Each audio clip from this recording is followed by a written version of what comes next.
Joe LaPointe, what are we to make of Trump coming to Detroit and trashing the town? Joe, I'm glad you said that. Joe LaPointe is a former New York Times reporter, and he now writes for some liberal blog right now, and he's far left. Anyway, to your point, Donald Trump, just if you don't know, so Donald Trump comes into Detroit. The whole country is going to be like, you want to know the truth? It'll be like Detroit. Our whole country will end up being like Detroit if she's your president.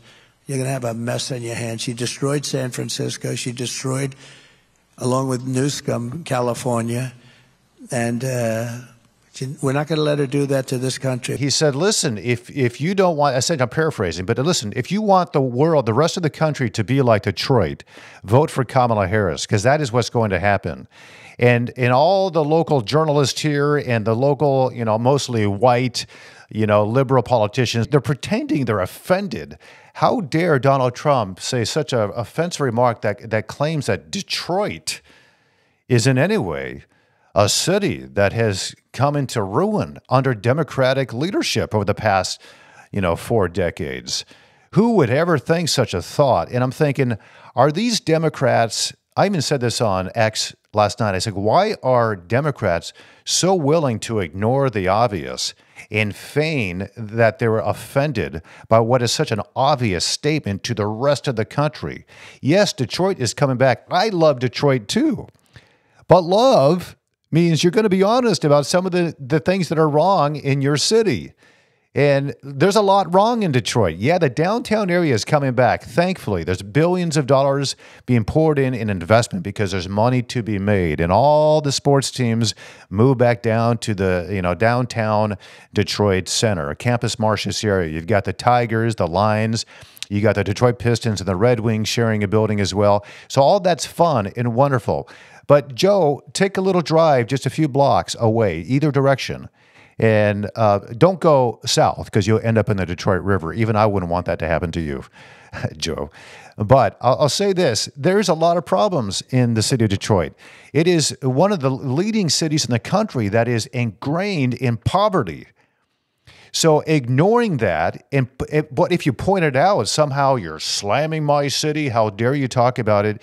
It is, in many portions, most portions of Detroit, a city that is in ruins. And I love Detroit. I've worked down there for years. I love driving around there, even through the neighborhoods. I have a ton of compassion for what's happening there. But they have been deceived by a Democratic Party who keeps saying, we're going to fix you.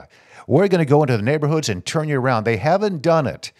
And ever since the Democrats have been in control in the city of Detroit, the city has gone further and further and further down the tubes. They got the worst school system pretty much in the country.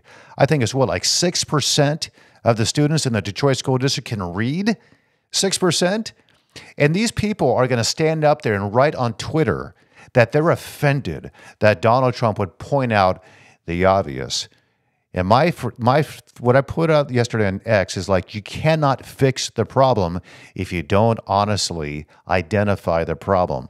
Donald Trump identified it, and he, more than I think, he's done more for Detroit than Joe Biden ever did or Kamala Harris, and the people in the city know that. And when Donald Trump was in office, he got together with someone probably Joe LaPointe also hates, Tim Scott, African-American senator from South Carolina. And they allowed this more investment for primarily minority communities to come in and allow these citizens to go out on their own and make money. I forget what they call them, the opportunity zones for entrepreneurs. There are so many African Americans in Detroit, like 90%, some odd and plus African American, who are brilliant and have this entrepreneurial drive, but are not being supported in that by the current Democratic Party. They're not.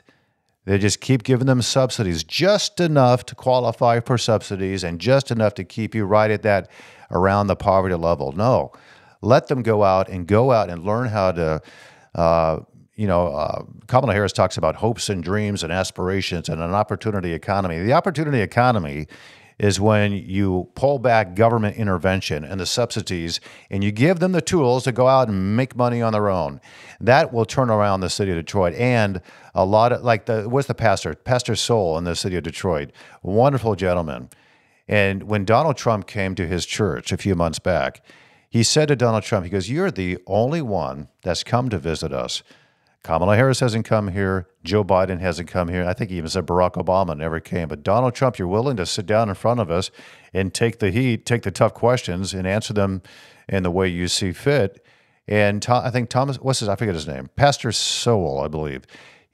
Based on that visit, he got his support because he supported, Donald Trump did, that community. So I applaud Donald Trump for pointing out the obvious.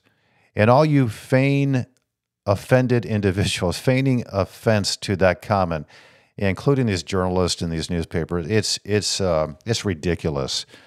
You know, I applaud Detroit for what they've been doing over the past few years, but remember that came as a result of an emergency manager that the mayor at the time of Detroit was actively opposed to, as were the two mayoral candidates back in 2013 running for office. They were so opposed to that emergency manager because they said, basically, butt out.